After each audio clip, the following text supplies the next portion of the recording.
Por mais que se insista na necessidade de todos os poderes da República focarem suas atividades nos desafios atuais que o país enfrenta, há uma nítida orquestração política em curso, antecipando as discussões eleitorais de 2022. Enquanto isso, pautas importantes que deveriam estar em franco andamento, como a reforma tributária, terminam por ficarem prejudicadas. Não avançam como precisariam avançar. O Brasil precisa desonerar a produção, reduzir a carga tributária, fazer com que brasileiros tenham mais oportunidades de emprego e renda e que possam investir mais dessa renda em suas famílias. Precisamos de um Estado mais enxuto e mais eficiente, o que poderíamos alcançar também com uma boa reforma administrativa. Ao invés disso, o que vemos é o recrudescimento de ações anti-governo por setores da política, da sociedade e de instituições brasileiras que não digeriram até hoje as eleições de 2018. Os palanques não foram desmontados.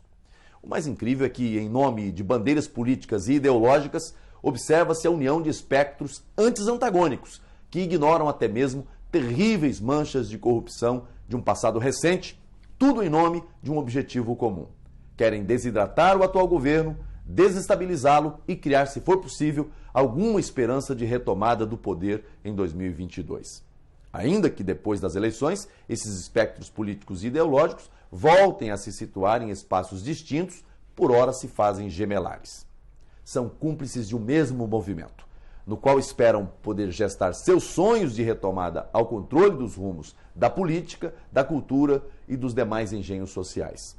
A esquerda brasileira, que governou o Brasil por 16 anos, agradava setores diversos da elite nacional, especialmente parte da mídia, da classe artística e da dita intelectualidade, em função de incentivos financeiros e da agenda progressista que implantou incisivamente no país.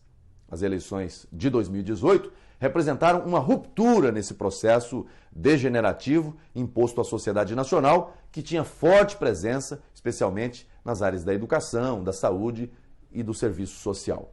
Mais que um brado do conservadorismo, a chegada da direita ao poder representou um basta na corrupção desenfreada que a esquerda e seus aliados promoveram no Brasil.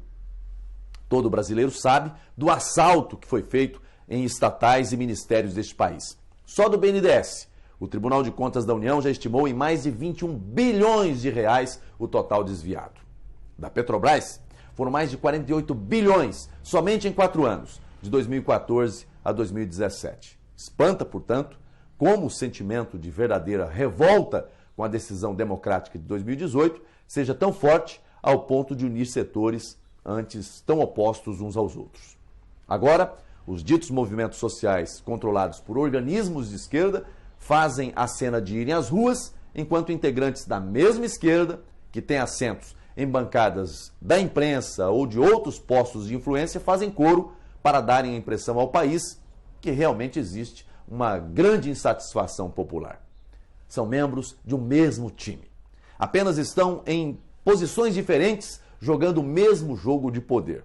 O alvo é o mesmo: atacar o governo do presidente Bolsonaro. Não se pode, obviamente, subestimar esse tipo de orquestração, mas não é crível que a sociedade brasileira, em sua grande maioria, se deixe enganar por esse tipo de manobra. O Brasil tem uma maioria conservadora, honesta e trabalhadora, que não quer voltar aos tempos de corrupção. Tempos em que corrupção era desvio de bilhões de reais dos cofres da nação. Não como agora, quando chamam de corrupção supostas irregularidades de um contrato do qual não se pagou um centavo de real. A corrupção do atual governo não envolve o pagamento de um centavo de real. Graças a Deus, o Brasil avançou e muito nesse sentido. Apesar dessa realidade, é uma pena que, como país, todos percamos com esse tipo de movimento, no qual o objetivo é criar factoides e enfraquecer o governo para voltar ao poder. Com isso, o Brasil não consegue se unir em torno de um projeto de crescimento. Nem mesmo a pandemia foi suficiente para um processo nesse sentido. Mas vamos seguir trabalhando porque não há tempo a perder. O país avança e nós acreditamos que o atual governo ainda tem muito a fazer pelo desenvolvimento desta grande nação. Deus abençoe você. Deus abençoe o Brasil.